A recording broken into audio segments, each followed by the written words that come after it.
Verdinha FM, agora 10 horas e 45 minutos. Estamos de volta aqui com o Conexão Verdinha para o nosso último bloco. A gente segue juntos até as 11 da manhã. E, minha gente, todas as quartas-feiras, você sabe, como de costume, recebemos aqui Messias Borges para trazer os destaques da segurança pública. Messias, inclusive, está aqui já do meu lado.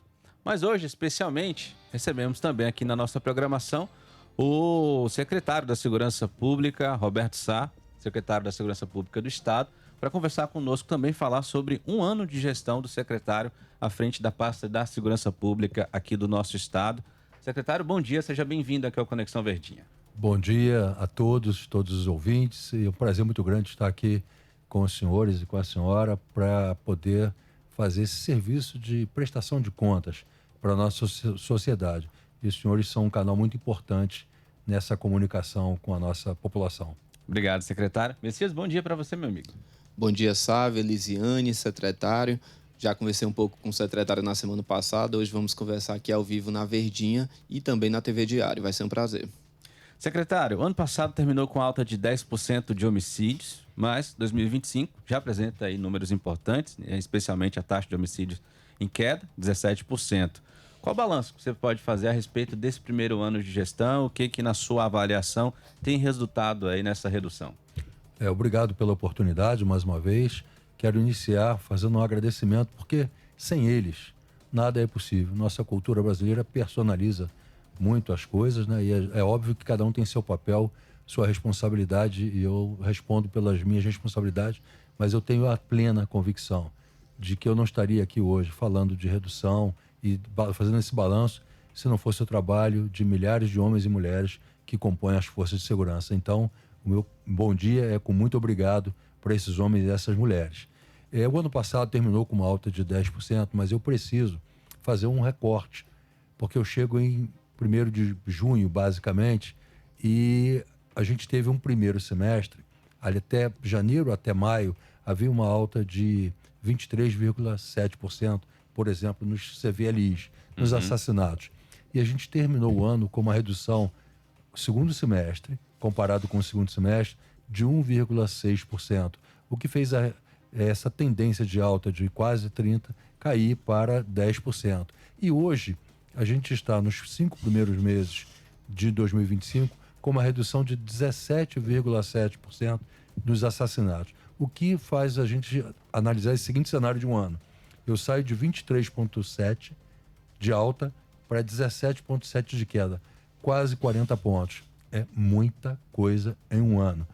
Não estou falando isso para enaltecer o trabalho, muito pelo contrário. É para dizer do quanto é desafiador essa nossa missão e o que mostra que a gente está no caminho certo, embora os números ainda sejam elevados. Quando a gente fala que está em queda, não está comemorando, está prestando contas. Mas a gente percebe que, com a determinação do governador desse enfrentamento à criminalidade organizada, de reforçar as estruturas de segurança e as forças, e com os nossos profissionais se dedicando e acreditando nas novas estratégias, a gente pode sim trilhar um caminho de redução cada vez mais, entendendo que a gente encontra um teto, que um teto é as causas originárias dos problemas de violência urbana no Brasil. Muitas das vezes, elas não estão ao alcance das forças públicas estaduais. Secretário, nesse primeiro ano da sua gestão, também teve momentos difíceis, né? Como 2 chacinas, uma em Viçosa do Ceará, outra aqui na Barra do Ceará, em Fortaleza, e também ataques a provedores de internet no mês de março, aliás, deste ano de 2025. Secretário, qual foi o momento mais desafiador nessa gestão? Olha, todos os dias são desafiadores na gestão de segurança pública, uma vez que a gente vive num país violento e num país cuja legislação, no seu bojo, não estou falando de uma lei específica, mas cuja legislação que aborda o tema de violência urbana, principalmente a de execuções criminais, na minha visão, ela é muito leniente. Então é um desafio permanente fazer isso no Brasil, todo dia é desafiador. No entanto, se eu tivesse que fazer um recorte para um dia que realmente me mostrou o tamanho do desafio, não foi nem tanto a chacina de Viçosa, que foi um momento muito delicado, e as forças de segurança responderam de forma muito rápida, prendendo os autores em 48 horas.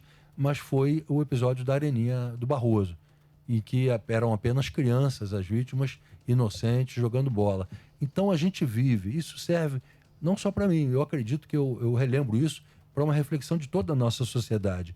Olha o tipo de gente, de criminoso com que a gente está lidando, que é capaz de atirar em crianças e em defesas inocentes, para tirar a vida dessas crianças. Então, a nossa legislação não pode ser sueca, dinamarquesa, não pode ter esse caráter tão benevolente com um assassino tão cruel que às vezes a gente encontra aqui no Brasil. A gente sabe que a polícia tem que melhorar muito, tem que treinar, se capacitar, tem que estar motivada, direcionada, e esse é o nosso trabalho de 24 horas para direcionar, orientar, motivar, reconhecer e cobrar dessas polícias esse resultado de redução de violência. Mas a gente precisa avançar como sociedade também, porque a polícia está muito limitada a fazer a prevenção e a repressão qualificada.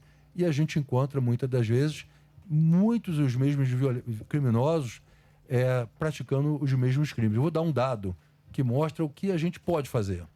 De janeiro a 31 de maio, nós prendemos só de homicidas 1.144.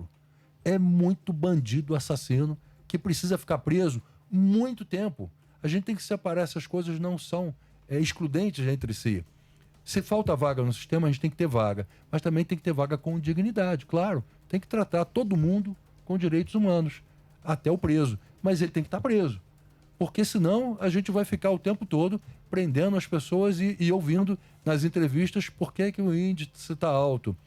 Não é uma resposta simples, porque o crime é um fato social multicausal. Quais são as causas originárias? A polícia pode atuar sobre elas? Muitas das vezes, não.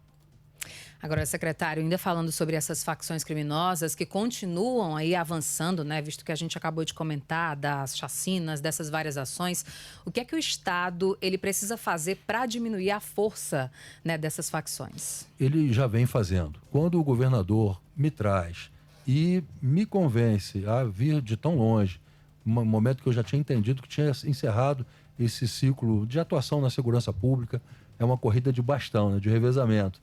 E me pedindo para trazer a experiência e o vigor e o combate, dizendo, vou investir, já tenho investido, vou investir mais. A relação entre os poderes é muito boa, poder judiciário, poder legislativo. A gente precisa dar um choque de gestão, um choque de combate a essas organizações criminosas. E investe na reestruturação das forças, convoca os concursados, abre mais 4 concursos. Nós hoje temos 4 concursos em andamento. Chamou no passado 428 policiais civis, 80 peritos, mais de 1.000 policiais militares. Esse ano já tem concurso para mais 1.000 PMs, mais 450 soldados bombeiro, mais 500 oficiais de investigação, mais 100 delegados. Reestruturou as forças em 26 milhões ano.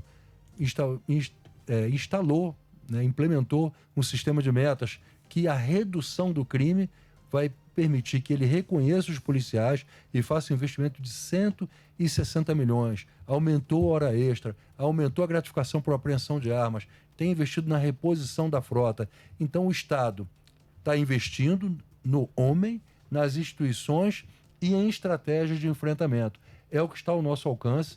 Ainda não temos número que nos orgulhem, porque os números são elevados, temos essa consciência, mas é uma tarefa diária de redução. A gente tem que frear o crescimento, estabilizar, iniciar um declínio e manter essa queda como a gente está conseguindo manter. Sabemos que o desafio ainda é muito grande, mas estarmos reduzindo a 17,7 nos 5 primeiros meses, com redução já quase de 300 mortes em relação ao mesmo período do ano passado, nos mostra que assim, as coisas estão caminhando numa direção que nos faz crer que é a direção correta. Secretário, parte da sociedade ainda vê com desconfiança a atuação da polícia, né? Muitas vezes alega uma certa ilegalidade, exagero. Tem casos que, infelizmente, outras pessoas acabam feridas ou até mortas em ações policiais. Como é que a SSPDS está trabalhando para dar uma formação devida a esses policiais, né, no combate a essa criminalidade e também ter uma certa aproximação da população, né, para ser bem visto pela população?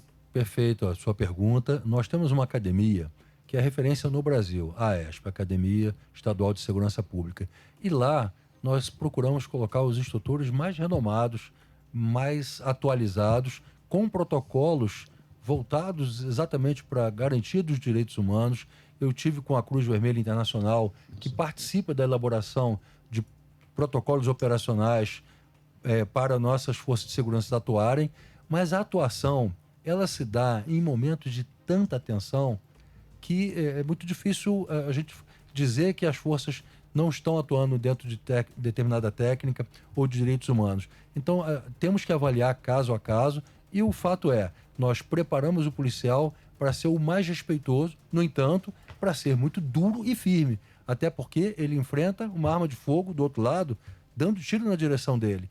Então, ele precisa estar preparado para conter essa agressão e ele vai fazer isso com o nosso apoio. Mas, se houver qualquer ilegalidade na ação de qualquer servidor público e com o policial não é diferente, ele vai ter que responder por esses atos, tendo o direito de ampla defesa e do contraditório dentro do devido processo legal, como qualquer servidor público tem, independentemente da área que atua. Secretário, anteontem a gente recebeu aqui a informação de que um homem preso, condenado por estupro contra uma mulher, foi solto. 5 dias depois da condenação judicial. O que você, como secretário da Segurança Pública, analisa dessa decisão e especialmente o impacto que ela tem para a sociedade cearense? Eu tive a oportunidade ontem de me manifestar sobre isso e vou reiterar a minha fala, né? Nos surpreendeu e nos entristeceu muito uma decisão como essa. Eu já venho falando da impunidade e da sensação de impunidade há muitos anos. E um crime bárbaro como esse, porque é um crime bárbaro demais, covarde e bárbaro, praticado contra uma mulher ali indefesa, que não sabemos se sairia viva se não fosse a prisão em flagrante por 3 policiais militares. Trabalho rápido da polícia. Trabalharam inclusive. muito rápido. E é difícil uma prisão em flagrante em caso de estupro. É raro. Não é só difícil, como é muito raro. E aconteceu, acredito eu, que aqueles policiais salvaram a vida dessa mulher. Então, é uma decisão que nos surpreende, nos entristece, porque se nós temos uma legislação que prevê que os crimes bárbaros tenham que ser punidos com sanções graves, essa pessoa voltar para o convívio da sociedade tão precocemente é um recado para a sociedade de que às vezes o crime compensa. E a gente não pode dar esse recado para a sociedade. O criminoso tem que temer não só a polícia, ele tem que temer a polícia e o sistema de justiça criminal. Ele tem que temer ser condenado e ser submetido a uma prisão durante muitos anos para pagar pelo crime que cometeu. Volto a dizer que a gente, muitas das vezes, em razão do sistema e está superlotado no Brasil inteiro, há um pensamento, às vezes, de se permitir que criminosos muito violentos voltem ao convívio da sociedade de forma muito precoce. A minha avaliação é que isso é um equívoco nacional e que a gente precisa realmente estabelecer políticas públicas, gastar o dinheiro na coisa certa, criar vagas no sistema penitenciário e manter essas pessoas que cometem esses crimes bárbaros e covardes segregados da sociedade para pagar pelo crime que cometeram. Agradecer aqui a participação do secretário da Segurança Pública do Estado do Ceará, Roberto Sá. Secretário, muito obrigado por conversar conosco aqui no Conexão Verdinha. Foi um prazer muito grande e, quando for convidado, voltarei com o maior prazer para poder bater esse papo com vocês e passar para a sociedade o nosso sentimento. Volte outras vezes.